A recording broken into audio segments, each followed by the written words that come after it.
Ma'am, मेरी बहन की शादी को 6 महीने हुए थे। बहन सरकारी जॉब करती है, उसका पति एमआर की जॉब करता है। दोनों शादी के बाद जहाँ काम करते थे, उस शहर में रहते थे। बहन के सास-ससुर अलग शहर में रहते थे, पर अब सास-ससुर बहन की पूरी पगार माँगते हैं, नहीं तो बेटे को रूम पर रहने के लिए नहीं भेजते। अभी मेरी बहन मेरी माँ के घर है। उनकी शादी को 2 साल होने आए हैं और उनके पति को सास-ससुर नहीं भेजते, तो पति भी कुछ नहीं बोलता। माँ-बाप की मानता है, तो क्या करें?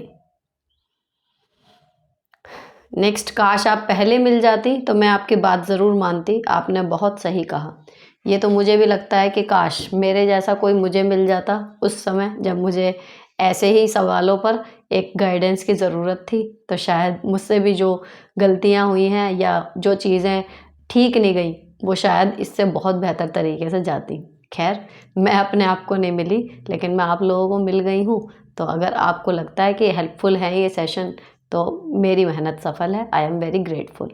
इसी तरीके के बहुत सारे प्रश्न औरतों के लाइफ से जुड़े हुए बहुत सारे मुद्दों पर आए हैं। तो एपिसोड 39 के ऐसे ही सवालों के जवाब ढूंढने के लिए आओ बहन बातें करें।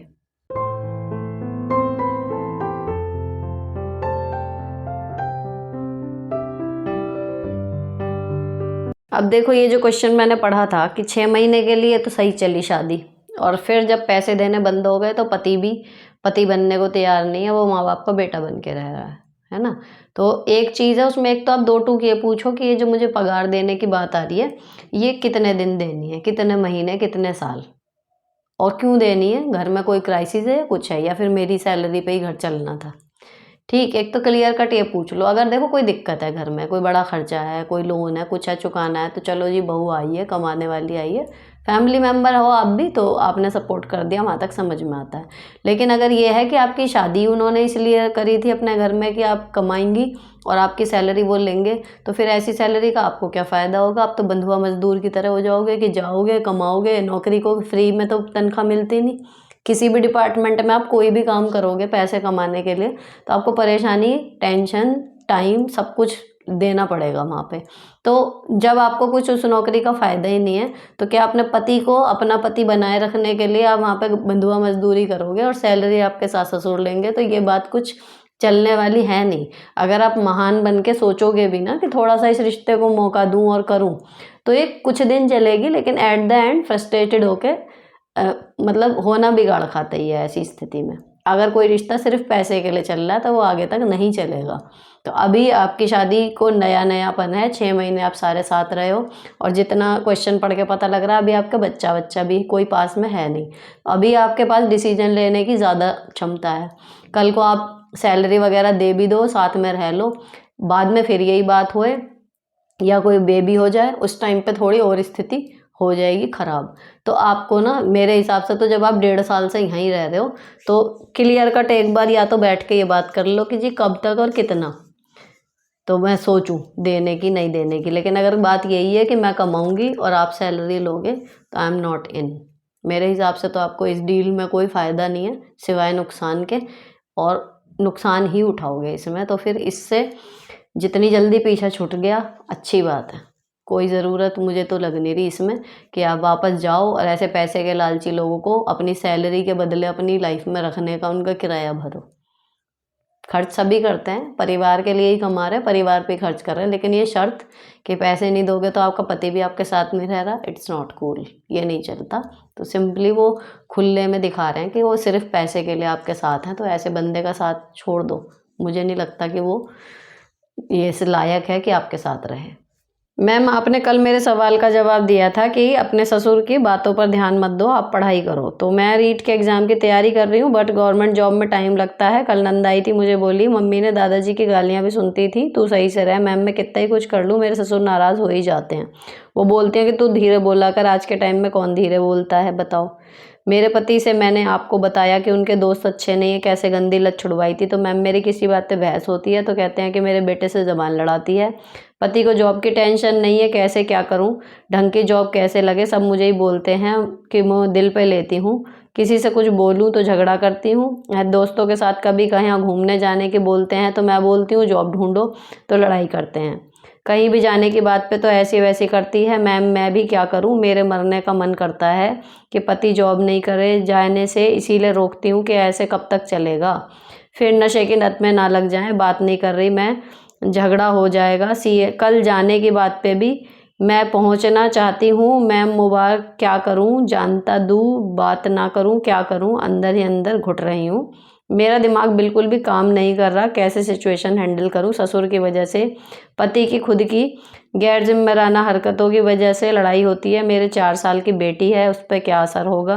वो पूछती है मम्मी आप क्यों रोते रहते हो, क्या करूँ मैं। थोड़ा सा ऑटो करेक्ट वाला या स्पेलिंग का थोड़ा देखा करो। पहली चीज़ ये तो मैं आउट ऑफ द आपकी समस्या कह रही हूँ, जो भी लोग कमेंट करते हैं, क्योंकि पढ़ने में बहुत सारी चीज़ें कई बार समझ में नहीं आती और गड़बड़ हो जाती हैं। फिलहाल जो इसमें मुझे समझ में आया, इनके पति नशे की लत से किसी तरीके से बाहर आ गए हैं इनके प्रयासों से, लेकिन ढंग की कोई जॉब नहीं करते। और जब ये उन्हें कुछ कहने की समझाने की कोशिश करती हैं तो ससुर परेशान करते हैं। अब पूरे माहौल की वजह से पढ़ने की स्थिति में नहीं आ पा रही, जबकि इनमें इतना दिमाग है कि ये पढ़ के अपना नौकरी वोकरी कर सकती हैं।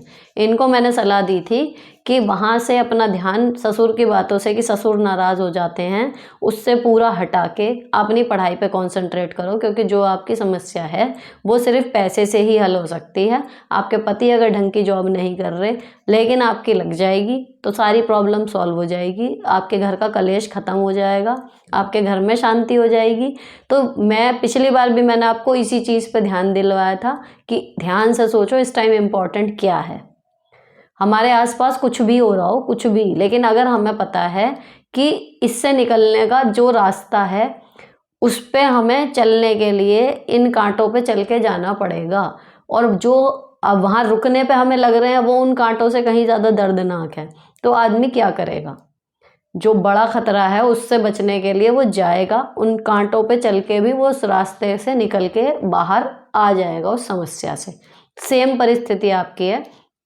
आपके पति का दुर्व्यवहार, आपके ससुर का इरिटेटिंग लेवल, आपकी छोटी बच्ची की चिंता, ये सब चीज़ें वो हैं जो आपको उस रास्ते पे जब आप निकलोगे तो वो चुभन जो हो रही है, लेकिन जब आप उस चुभन से बचने के लिए उनमें उलझते रहोगे तो जहाँ आप खड़े हो ना, वहाँ पे आपकी स्थिति बद से बदतर होने वाली है आने वाले कुछ सालों में। उससे निकलने का एकमात्र रास्ता यही है कि आप पढ़ लिख के, जॉब में टाइम लग रहा है ठीक है, लेकिन अपनी तैयारी तो पूरी रखो।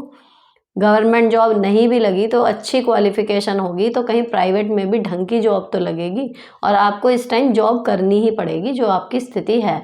और कोई स्थिति है नहीं आपकी इससे निकलने की। जो भी आपके घर में सिचुएशन हो रही है उसको ठीक करने का एकमात्र तरीका है कि आप एक अच्छी नौकरी पकड़ें, ताकि आपकी फाइनेंशियल कंडीशन सुधरे, आपकी जितनी भी परेशानियां ना वो ख़त्म हो जाएंगी। और दूसरी बात, जो ये छोटी छोटी आप बता रहे हो कि अपने पति को आप समझाते हो, बहस करते हो या कहीं जाने पे झगड़ा करते हो, तो वो कहते हैं कि मेरे बेटे से बहस कर रही है, उन्हें चुप करा दो कह के कि हाँ कर रही हूँ, क्योंकि आपका बेटा जिस रास्ते पे जा रहा है उसका परिणाम मुझे ज़्यादा भुगतना पड़ रहा है, आपकी तो कट गई।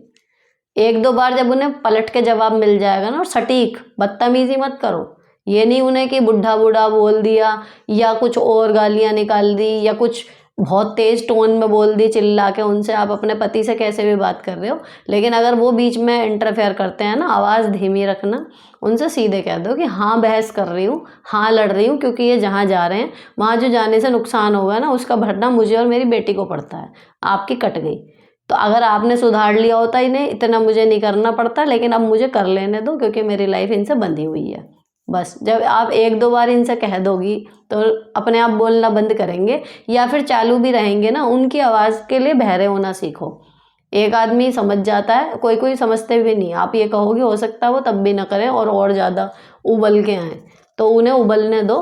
गैस बंद करने की कोई ज़रूरत नहीं है, उबलने दो जब तक उनसे उबला जा रहा है, ठीक है। तो उनकी तरफ से बहरे हो और अपना पूरा ध्यान लगाओ कि मुझे कैसे भी करके अपनी क्वालिफ़िकेशन बढ़ा के, या जो अभी क्वालिफ़िकेशन है उसी के थ्रू एक अच्छी नौकरी लेनी है, जिसमें एटलीस्ट आपका सर्वाइवल हो जाए। 10 से 15,000 20,000 तक की नौकरी कम से कम आपको पकड़नी है। उसके लिए आपको क्या करना है उस पर दिमाग लगाओ कि क्या मुझे अप्लाई करना है या कुछ पढ़ना है या सीखना है। इन सब चीज़ों में अटकी रहोगी ना, ये ख़त्म नहीं होने वाली। इन्हें ख़त्म करने का तरीका ढूंढो कि अब ये चल तो रही हैं, इन्हें बार बार कि ये हो रहा है, ये हो रहा है, ये हो रहा है, करने से वो ख़त्म नहीं होगा। अब ये ख़त्म कैसे होगा वो सोचो। तो इससे निकलने का रास्ता है नौकरी, उसे पकड़ो। नेक्स्ट है, हेलो मैम, मेरी 2 बेटियां हैं, एक बेटी 14 साल की है, दूसरी 11 साल की है। दोनों पढ़ाई अच्छे से करती हैं, पर वो मेरी हेल्प नहीं करती। मैं भी कुछ नहीं कहती हूँ, मैं सब काम कर लेती हूँ, पर जब मुझे ज़रूरत होती है तब उन्हें बोलती हूँ तो उन्हें बहुत मनाना पड़ता है। तो मुझे लगता है कि मैं ही कर लूँ, पर मुझे अब फ़िक्र हो रही है, वो बड़ी हो रही हैं, सब काम मुझे ही करना पड़ता है। मैम मुझे क्या करना चाहिए? तो देखो, उनको अगर आप केवल जब आपको परेशानी होगी तब आप उनको अगर कहोगे, तो कोई हमें भी अगर सडनली कहे, है ना, हमें काम करने की आदत नहीं है, मान लीजिए जिनके घरों में हर काम के लिए मेड लग रही है, उनकी किसी दिन मेड चली जाए, तो देखो उन्हें कितना जोर पड़ेगा। और वो कोई बड़ी बात नहीं है, नेचुरल बात है, जब हम रोज नहीं कर रहे तो हमारी आदत नहीं है। तो बच्चों से जो काम करवाना होता है ना, वो सिर्फ इसलिए मत कराओ कि आपसे नहीं हो रहा, नहीं, उनके कुछ काम फिक्स रखो कि मैं सही हूँ, मैं खाली बैठी हूँ, चाहे मैं सो रही हूँ, ये काम तुम्हारा है, ये तुम्हें करना है, ठीक है ना। अब मेरी बेटियां 11 साल की हैं, आपकी कितने की आपने बताई हैं? एक तो 14 साल की है और दूसरी 11 की है, ठीक है। तो मैंने इन्हें जितने काम पानी वाले सिखाए थे, अभी जब विंटर्स आ गए ना, तो सर्दियों से इन्हें बचाने के लिए फ़िलहाल मैंने इन्हें बंद कर दिया, क्योंकि अभी 11 साल की हैं। लेकिन इन द फ्यूचर, तो जैसे सर्दी में मैं भी काम कर रही हूँ या कुछ भी है, तो जो काम मैंने इन्हें दे दिए वो ये अपना 1 घंटा निकालेंगी। कोई दिन के 12 घंटे पढ़ते नहीं हैं बच्चे।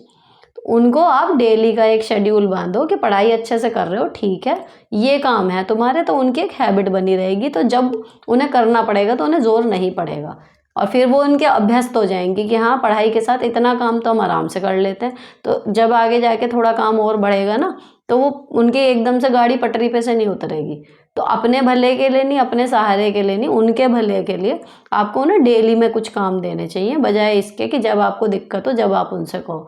वो नॉर्मल है, उनको नहीं करना आएगा, उन्हें पड़ेगा जोर कि भैया आज ये बीमार पड़ गई। तो उनको नॉर्मल में भी सिखाते रहो, उनका टाइम टेबल फिक्स कर दो कि एक टाइम के ये वाला बर्तन आपके हैं, या डस्टिंग आपकी है, फला कमरा आपको साफ़ करना है, या झाड़ू आपको देनी है, पोछा आपको लगाना। उनका काम फिक्स होना चाहिए उनके स्तर और समय के हिसाब से। तो उनकी बॉडी उसी टोन में रहेगी कि हाँ, थोड़ा बहुत काम उन्हें आदत रहेगी करने की। फिर कभी आपको दिक्कत होगी तो यह इतना तो कर रहे हैं, थोड़ा और बढ़ा दें, फिर वो परेशान नहीं होंगी। नेक्स्ट, दीदी मेरे बेटे की एज 2 साल होने वाली है, तो उसको खाने का कुछ रूटीन नहीं बन पा रहा। वह सिर्फ दूध पीता है बोतल से। पहले मेरा भी पीता था, लेकिन अब मैं ठीक नहीं रहती तो उसके लिए छुड़वाना पड़ा। अब सिर्फ बोतल का दूध पीता है, चाहे दुकान से कुछ चीज़ वगैरह खा लेता है, रोटी भी ज़्यादा कम खाता है। तो कुछ इस तरीके का कुछ बताइए कि मैं क्या क्या उसको बना कर दूँ कि जो वह खा सके, बनाने में आसान हो, और वह भी का इंटरेस्ट लेकर बताना इसके बारे में दीदी। देखो, ज़्यादा अगर मेरी सोच इसमें अलग है आजकल की मम्मियों के हिसाब से। अगर आप ज़्यादा उसमें रहोगे ना कि बच्चे को क्या दूँ बना के, क्या इंटरेस्टिंग दूँ बना के जो वो खा ले, ये वो, हफ्ते में 1 आध दिन तो चलता है। लेकिन अगर आपने शुरू से उसको आदत ऐसी डाल दी ना कि उसको रंग बिरंगा खाना ही पसंद है, तो वो आप वही वही बना के दे रही हो, तो आप अभी तो शौक में बना के दोगी कि मेरा बच्चा है, ये वो सब बना रहे हैं, टिफ़िन रेसिपीज़ ये वो। लेकिन उसके बाद जब आप इरिटेट होने लगोगे ना कि आपने बना दिया खाना पूरा, मेहनत उसमें भी लगती है, सादा खाना भी कोई ये तो है नहीं कि चुटकी बजाई और बज गया। अब आपने उसे बना दिया और उसके बाद आपका बच्चा निकल के आएगा कि भैया मुझे तो ये खाना नहीं, मेरे लिए तो ये बना दो, मेरे लिए वो बना दो, और नहीं बनाओगे वो खाएगा नहीं। फिर आप कोढ़ोगे कि मेरे बच्चे ने खाना नहीं खाया। जब आप अभी ईटिंग हैबिट उसकी शुरू कर रहे हो ना, तो ये रंग बिरंगी चीज़ें रखो, बस ज़्यादा से ज़्यादा हफ्ते में 1 बार कि भाई कुछ रंग बिरंगा सा मैं बना दूँ। बाकी जो आप घर में बना रहे हो, खा रहे हो, उसे ही स्वादिष्ट तरीके से बनाओ। सिंपल सब्ज़ी, रोटी, दाल जो आप खाते हो, जो भी आपके घर का रूटीन है खाने का, और उसी को बच्चे को खिलाओ। दाल है, घी डाल के खिलाओ, है ना, अपने हाथ से छोटे कोर बना के खिलाओ, चावलों में मिक्स करके हाथ से मिला के, मतलब नॉर्मल खाने को भी खाने के तरीके होते हैं ना कि सैलेड के साथ खिलाओ, ये करो, उसमें ये चीज़ें ट्राई करो। लेकिन अभी जो आप खा रहे हो ना, मैं तो सलाह आपको यही दूंगी कि वो ही अपने बच्चे को इंट्रोड्यूस करो। खा नहीं रहा वो चीज़ें लगे कि खुद नहीं खा रहा, आप बैठ के खिला दो। वैसे नहीं खा रहा, कहानी सुना सुना के खिला दो, फ़ोन के साथ मत खिलाओ। टीवी चल रहा है, टीवी थोड़ा बड़ा होता है, स्क्रीन दूर रहती है, फिर भी आप लेके बैठे हो, चल रहा है, चलो एंटरटेनमेंट, उसका ध्यान वहाँ है, आपने खाना खिला दिया, बच्चे का पेट भर गया। इतना तो हो जाता है। लेकिन मैं कभी भी सलाह किसी भी मम्मी को ये नहीं देती कि अरे ये दाल रोटी नहीं खा रहा तो इसको कुछ ऐसा बना के दे दे रंग बिरंगा, ये वो खा लेगा, बच्चा खा तो लेगा। बच्चा वो भी खाएगा जो आप खा रहे हो, आप नहीं खा रहे, वो खाना ही है ना। जैसी आदत डालोगे बच्चे में वैसी ही डलेगी। इनमें कुछ नहीं होता कि जी नहीं मेरा बच्चा तो ये नहीं खाता। वो होता है किसी को मीठा ज़्यादा पसंद होता है, किसी को नमकीन। ये होती है एक नेचर खाने में कि हमारी पसंद क्या है। लेकिन ऐसा कुछ नहीं होता, मेरा बच्चा तो फास्ट फूड ही खाता है जी। क्यों खाता है जी? वो फास्ट फूड आपने ही तो खिलाया उसे, आपने ही तो उसे शुरुआत करी है, अब उसको पसंद आ गया। बात वही है ना, बड़े कब रुकते हैं? जब उनका मोटापा बढ़ने लगता है, हजम नहीं होता। स्वादिष्ट तो सबको वही लगता है, फिर वो खा लें वो खा लें, लेकिन 2 दिन 3 दिन खा लो, उसके बाद बस हो जाती है बड़ों की। अब बच्चों का क्या है, उनका हजम करने का स्टेमिना ज़्यादा होता है, तो वो उन्हें ये लगता है कि भाई यही खाना है, पेट तो इससे भर रहा है, मज़ा आ रहा है, तो वो वही खाएंगे। आप इतना इंट्रोड्यूस करते क्यों हो शुरू में? माँ बाप की गलती है ना। तो आपको सादा ही खाना उसको खिलाओ। खिलाना कैसे है, बस उसमें आपकी मेहनत बढ़ा दो, लेकिन खाना वही है जो आप खा रहे हो, वही खिलाओ उसे। दीदी आपसे बहुत कुछ सीखने को मिलता है। आपके लिए 2 वर्ड्स हैं, ऑसम एंड परफेक्ट। एक सिंपल क्वेश्चन था, मैं अनमैरिड हूँ, अभी घर का सारा काम और घर संभालना बहुत अच्छे से आता है, बट डीएलएड भी किया है, सीटेट एंड यूपी टेट भी पास हूँ। कभी कभी मन करता है हाउसवाइफ बनने में, कोई प्रॉब्लम नहीं है, फिर सोचती हूँ जॉब भी कर लूँ। वैकेंसी नहीं आ रही, पढ़ाई से मन हट रहा है, प्लीज़ गाइड करें मुझे थोड़ा, क्या करना चाहिए मुझे। तो आप बढ़िया कंडीशन में हो, आप दोनों तरीके से प्रिपेयर्ड हो, हाउसवाइफ बनने के लिए भी और वैकेंसी के लिए भी। लेकिन वैकेंसी अगर आती हैं या जॉब अगर आपके पास जब भी मौका आए, मैं हमेशा सलाह यही देती हूँ हर महिला को, हर लड़की को, कि उसे कमाना चाहिए। भले घर में कितना भी पैसा हो, लेकिन अपनी नौकरी अपना पैसा ज़रूर होना चाहिए हर महिला के पास। तो अगर आपके पास नौकरी करने का ऑप्शन आए तो उसे छोड़ना मत। लेकिन अच्छी बात यह है कि आप हाउसवाइफ बनने में भी आपको कोई प्रॉब्लम नहीं है, तो दोनों ही ऑप्शन आपके सामने खुले हैं और भगवान की कृपा से आप दोनों ही परिस्थिति में खुश रहेंगी। ये भी एक पहले के सवाल का कंटिन्यूएशन में है कि मैम पहले भी आपने मेरे क्वेश्चन का जवाब संतुष्टि भरा दिया था, उसके लिए थैंक्स। अब एक क्वेश्चन, भाई की बेटी की रिंग सेरेमनी है, बेटी की माँ नहीं है, रिंग सेरेमनी बड़े भाई के घर पर है, तो भाई ने माँ से कहलवाया है कि दोनों बहनें आ जाएंगी। भाई मेरी बहन से भी रूखा व्यवहार करता है, जबकि बहन तो पैसे के मामले में भी नहीं है। या सही है? दोनों ही चीज़ें हो सकती हैं, हो सकता है स्पेलिंग है, जो भी है। कुल मिला के बात ये समझ में आ रही है कि शादी भाई की बेटी की है, वो खुद ना बुला के माँ से कहलवा रहा है। इनके घर में थोड़ा सा पहले का भी चल रहा था, जो मुझे याद आ रहा है। ठीक है, तो मेरी सलाह यहाँ आपको ये है कि भले उन्होंने अपनी माँ से कहलवाया है, आपकी भी माँ है वो, और आप दोनों बहनों को जाना चाहिए, अच्छे से अटेंड करना चाहिए। अगर वहाँ जाने के बाद भी आपका भाई आपसे अपमानजनक व्यवहार करता है, आपको नीचा दिखाता है, या आपको ऐसे फील कराता है कि आप हो ही नहीं, तब नेक्स्ट टाइम से कान में अमेठा लगा लो कि माँ बुलाएगी तो आप नहीं जाओगे, भाई ही बुलाएगा भाई के घर तो आप जाओगे। लेकिन पहला चांस आपको देना होएगा, आप जाओ, अच्छे से अटेंड करो, अपनी तरफ से बिल्कुल भी क्वेश्चन उठे ऐसी कोई बात छोड़ो मत। ठीक है ना? तो जाके पहले देखो कि क्या स्थिति है, भाई बुला ही नहीं रहा है, या मतलब वहाँ जाने के बाद भी उसका वही एटीट्यूड है, तब आप डिसाइड करना नेक्स्ट टाइम के लिए। इस बार तो आप चले जाओ। मैम मेरे सवाल का जवाब दीजिएगा, मैं 4 लेडी के बीच में बोल नहीं सकती, बोलना चाहती हूँ बट कोई और ओपिनियन दे देता है, मैं फिर चुप रह जाती हूँ। तो इसमें अगर जिसको बोलने का शौक होता है ना, वो बोलता है।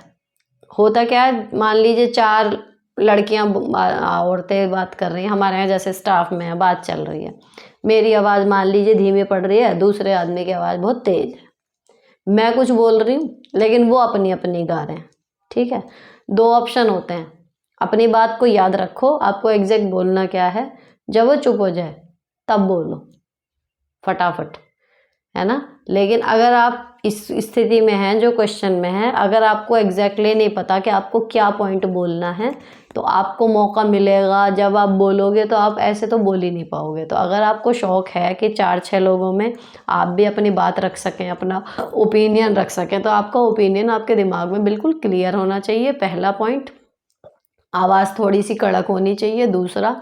और तीसरा, अगर आपसे ज़्यादा बोलने वाले लोग उसमें हैं और आपको मौका ही नहीं मिल रहा, तो आपको वेट करना होगा उनके चुप रहने का, और जैसे ही चुप हो जाएं तब आपको बोलना है। ठीक। और शुरू करने से पहले कुछ ऐसे क्लॉज बोलने हैं जिससे सुनने वाले का ध्यान आपकी तरफ चला जाए। ठीक है, मान लो 4 लोग बैठे हैं, 3 ने पहले ही या 2 ने पहले ही बहुत सारी बातें कह दी, तो आप अपनी बात कहने से पहले होता है चलो भाई, इन्होंने तो अपनी बात बता दी, अब मैं भी अपनी बात बताना चाह रही हूँ या मैं भी बोल लूँ। इस तरीके से शुरू करने से पहले ये बोल लो, डायरेक्ट बात मत बोलो, उसके बाद बोलो। तो देखना फिर धीरे धीरे लोग सुनेंगे और आपको कॉन्फिडेंस आएगा कि हाँ आप बोल सकते हो। तो बात करने में ज़रूरी नहीं होता कि हम ही पहले बोलें तो ही हमारी बात सुनी जाएगी। हो सकता है हम तीनों चारों की बात सुनने के बाद सबसे एंड में बोल रहे हो, तो मैं एक तो क्रम पे ध्यान मत दो कि मैं पहले ही बोल लूँ। सबको बोलने दो, उसके बाद फिर नंबर लगाओ कि भाई मेरे को भी मेरा इस मामले में ये कहना है, या चलो ये तो इन्होंने बता दिया, अब मैं नई बात बताती हूँ। ऐसे कुछ करके आपको शुरू करना है, तो फिर धीरे धीरे आपकी जो कम्युनिकेशन स्किल है वो बढ़ जाएगी। बात में वजन रखो और सच में आपके पास बात ऐसी होनी चाहिए कुछ इंटरेस्टिंग सी, तो अपने आप लोग वेट करते हैं आपकी ओपिनियन का। नेक्स्ट, मैम मेरे हस्बैंड 3 भाई हैं, बट सास ससुर की सभी जिम्मेदारी मेरे हस्बैंड और मैं उठाते हैं। मुझे घुटन सी होती है उनके साथ रहने में। अब क्यों होती है? क्योंकि वो खाने और पहनने में मुझे टोका टाकी करते हैं। मेरी सास को कोई चीज़ पसंद नहीं आती है तो वो मुंह फुला लेती हैं। मुझे सारा दिन घूंघट में और साड़ी में रहना पड़ता है, जबकि मैं भी एक गवर्नमेंट टीचर हूँ। वो अपनी सोच नहीं बदल सकते। ससुर जी को गाली की हैबिट है, मुझे अच्छा नहीं लगता। हम नेटिव घर में नहीं रहते हैं, मेरे हस्बैंड ने उनको हमारे घर सिटी में बुलाया है। ये नेटिव शायद कुछ मिस्टेक हो गया लिखने में। और मुझे सिटी में भी गांव जैसी फीलिंग आती है, घुटन होती है। देखो, अब आपको ये ना इस तरीके की परिस्थिति ना मेरे पास 3 साल से बहुत बार आई है। आपको घूंघट करवा रहे हैं, आप क्यों कर रहे हो? अपने मन से पूछ के देखना, आप घूंघट क्यों कर रहे हो? क्योंकि आपको उनकी नज़रों में ये नहीं दिखाना कि बहू सास ससुर का सम्मान नहीं करती। ठीक है ना? बहू सास ससुर का सम्मान करती है, बहू सब कहना मानती है, बहू इतनी पढ़ी लिखी होने के बाद भी घूंघट में रहती है, बहू सारा काम करती है, यानी कि इन शॉर्ट आदर्श बहू। बस सारी राड़ यहीं पर है। सिंपल सा सोच के देखो, उन्होंने बोला घूंघट करना है, आपने बोला मुझसे नहीं होगा, मैं काम नहीं कर सकती, बात खत्म। रिएक्शन क्या आ सकते हैं? चिल्लम चिल्ली होगी, मुंह बनेंगे, एक्सट्रीम होगा, उसके बाद जाएगा इसके घर वालों ने यही सिखाया है। वहाँ लड़की टूट जाती है कि जो लड़कियां ससुराल में अपनी इच्छाएं मार के या दुखी है ना, आधी से ज़्यादा, जो वैसे कोई बड़ी परेशानी नहीं है लेकिन यही है, वो इसीलिए हैं कि उनके परिवार पे बात आएगी कि इसको यही सिखाया है या ऐसे घर की लड़की है। बस जिस दिन लड़कियां ये प्रेशर अपने दिमाग से हटा देना, तो हर दूसरे घर में ऐसा नहीं है कि आपके साथ मारा पीटी हो जाएगी या बवंडर मच जाएगा या तलाक हो जाएंगे। कितनी सारी बातें ऐसी हैं जो सिंपल आपके मना करने से वो मान जाएंगे, उनके बस की नहीं है या उनका अधिकार ही नहीं है कुछ ऐसा, इतनी बड़ी बात ही नहीं है वो। जस्ट कि एक आदमी अपनी मर्जी थोप रहा और आप उसको ले रहे हो। आप जॉब पे जा रहे हो, आप काम कर रहे हो घर में हैं, तो आप सीधा ये बोल दो कि भाई मेरे से नहीं होगा घूंघट, बात खत्म हो गई। अगर कल को आपके सास ससुर कहने लगे कि बहू तो एक पैर पर खड़े होकर खाना बनाना होता, हमारे घर में तो एक पैर पर खड़े होकर 3 घंटे खाना बनेगा, दूसरा पैर रख दिया तो तू अच्छी बहू नहीं है, तेरे घर वालों ने यही सिखाया, तो क्या आप एक पैर पर बनाओगी? सीधे बोलोगी ना कि एक पैर पर कैसे बनेगा खाना। तो ये ऐसे ही है, ये घूंघट या खाना ऐसे है ऐसे नहीं है, या पूजा इतनी होनी है इतनी नहीं होनी, जब भी इस तरीके के क्वेश्चन आते हैं, अगर आपके लिए कोई चीज़ प्रैक्टिकली पॉसिबल ही नहीं है, आप परेशान हो रहे हो उसे करने में, तो आप क्यों कर रहे हो? आप सीधे मना करो ना। घूंघट में मैं रह रही हूँ, आप ये बता रहे हो, क्यों रह रहे हो? कह दो सीधे कि भाई मुझसे नहीं हो रहा घूंघट, घूंघट होके मेरे से काम नहीं होता, ऑफिस भी है यहाँ भी है, तो क्या ही फर्क पड़ जाएगा। या जब शादी होती है, एक होता था घूंघट, अब शादी होती है, स्टेज पे लड़की बैठी है, सब कुछ है, सबने देखा है, या आपके बेटे से शादी हुई थी तो मुझे बिना देखे ही ले आए थे, तो अब काय का घूंघट होता है? किस चीज का घूंघट है? और ससुर गाली दे रहे हैं, गाली में वो श्लोक तो बक नहीं रहे होंगे, कि श्लोक निकल रहे हैं उनके मुंह से। जब वो माँ बहन की और प्राइवेट पार्ट्स बोल बोल के गालियां दे रहा है इंसान, उससे हम मुंह ढक के उनका सम्मान कर रहे हैं, तब उन बहू का सम्मान कहाँ गया? जो इतने अपने बहू के सामने उल्टी सीधी जब बोलने में, वो कहाँ गया? तो आपके पास तो 10 चीज़ें कहने के लिए कि आपकी जॉब है, ससुर गाली दे रहे हैं, वहाँ बेइज्जती नहीं हो रही, वहाँ रिश्तों में सम्मान कहाँ गया? वहाँ पतीला लग गया, सम्मान गया? वहाँ पे मैं तेरी माँ यूँ, तेरा, चाहे वो मैं तो कहूँ इसको दे रहे हैं, टेबल को दे रहे हैं। बहुत से लोगों की आदत होती है गाली देने की कि वो निर्जीव चीज़ों को गालियाँ दे रहे हैं, लेकिन एक्चुअली वो गाली में माँ बहन और प्राइवेट पार्ट्स ही बोल रहे होते हैं ना। तो तब कहाँ गया सम्मान? मेरे मुंह खोलने में सम्मान हो जाएगा ख़त्म, बेइज्जती हो जाएगी परिवार की, मेरे भी तुम्हारे भी। तो ये सिर्फ एक आवाज़ बोलने की बात है कि क्या लॉजिक है इसमें, और प्रॉब्लम सॉल्व हो जाएगी। लेकिन इतना ही नहीं कर पाते और पूरी लाइफ परेशानी होते रहेंगे, किलसते रहेंगे, मतलब परिवार सा नहीं लगेगा। और फिर ये भी एक लॉजिक हो सकता है कि भाई इसीलिए सास ससुर के साथ बहुएं रहना नहीं चाहती, कि ये जो बेफालतू की बंदेजी लगाई जाती है। तो आपके पास एक बार सिर्फ बात करने की देरी है, इतनी बड़ी आपकी कोई प्रॉब्लम है नहीं, आप सुधार लोगे इसे खुद ही, यूं ही। बस ये आदर्श बहू का जो ताज है ना, इसे निकाल के अलग रखो, हो गई, हल्का हो जाएगा सिर भी और लाइफ भी। नेक्स्ट, हाय दी, कैसे हो आप? दी, आज मेरा मूड ऑफ है, मेंटली डिस्टर्ब हूँ। मेरे हस्बैंड बहुत गुस्सा करते हैं, कब किस बात पे गुस्सा हो जाए पता नहीं। उनके फ्रेंड ने मेरे बारे में कोई बात करी और मेरे हस्बैंड ने बिना मेरी बात सुने ही लड़ाई शुरू कर दी। इतना ज़ोर से बोले कि मुझे रोना आ गया, इतनी बड़ी बात नहीं थी। फिर मुझे बात करने के लिए फोर्स कर रहे हैं, मेरा मन नहीं करता। वो टॉक्सिक भी हैं। इतना ही नहीं, मैं इतना रोई कि मेरे सिर में दर्द और आंखों में स्वेलिंग और दर्द हो गया, सारी रात सो नहीं पाए। और जब हस्बैंड को बोला कि सिर में दर्द है तो और गाली देने लगे, कहते हैं तेरे मायके में बता दूंगा कि कोई काम नहीं करती। वीडियो बनाई है मैसी किचन की, कह रहे थे करती क्या है तू सारा दिन, प्लीज़ दी बताना मैं क्या करूं प्लीज़। तो देखो, कुछ लोग ना बहुत ज़्यादा अपने दोस्तों यारों में, अपने घर वालों में इतने इन्वॉल्व होते हैं कि उनको उनकी पत्नी बिल्कुल हाशिए पर नज़र आती है, उनको कोई फ़र्क पड़ता नहीं। ठीक है, तो जो पढ़ने में लग रहा है आपके हस्बैंड उसी कैटेगरी के हैं। ठीक, अब जो हो गया उन्होंने बोल दिया, ठीक है, लेकिन आप जो इतना रो के अपने सिर में दर्द कर रहे हो ना, ये अब कर लिया, अब अपने पक्का दृढ़ निश्चय कर लो कि आइंदा नहीं करोगे। जो आदमी कभी कभी बोलता हो या आज उसने कैसे कह दिया, रोना आता है उसकी बात पे आना चाहिए कि भाई आज ये क्या हो गया। एक आदमी रोज ही भौंक रहा है तो रोज रोओगे, समझ रहे हो? तो थोड़ी सी अपनी मोटी चमड़ी बनाओ कि ये नहीं है कि उन्होंने, एक आदमी हर दूसरे मिनट में गालियां बक रहा है, गुस्सा कर रहा है और आप रो रो के अपना ख़राब कर लोगे सारा सिस्टम बॉडी का। दूसरी चीज़, ये जो मैसी किचन की वीडियो बनाई है कि तेरे मैके में भिजा दूंगा, तो जब वो गालियां बकते हैं ना, आप भी वीडियो बनाओ, कहना मैं भी आपके घर वालों को दिखाऊंगी। और अपने मैके में जब आप ये वीडियो भेजोगे ना कि ये घर में करती क्या है, तो मैं भी भेजूंगी कि आप क्या करते हो। तो आपने तो कर करके ढेर लगाए हुए, तो वीडियो तो आप भी बना सकते हो, उसमें इतनी टेंशन लेने की क्या बात है। मैसी किचन है ठीक है, नहीं कर रही नहीं कर रही, कहना परिस्थितियां ऐसी दे रखी हैं, इतनी बढ़िया मेंटल कंडीशन कि मन करता है घर के साथ इन्हें भी साफ कर दो। तो पॉइंट कहना चाहिए हमारा कमज़ोर है अगर, तो हम तब डरें जब सामने वाले पे कोई कमज़ोर पॉइंट ना हो। अगर किसी बंदी की रसोई फैली पड़ी है, घर फैला पड़ा है, वो ज़्यादा गलत है, या एक बंदा अपनी बंदी को लगातार गालियां दे रहा है, गुस्सा कर रहा है, दोस्तों यारों की बातों में आके उसको रुला रहा है, वो ज़्यादा गलत है? रसोई तो साफ़ हो जाएगी, एक दिन 1 घंटा लगा के, कितनी भी गंदी हो, किचन मेक ओवर कर देंगे हम तो हो जाएगा साफ़। अब हमारा मेक ओवर तुम कैसे करोगे ये बताओ?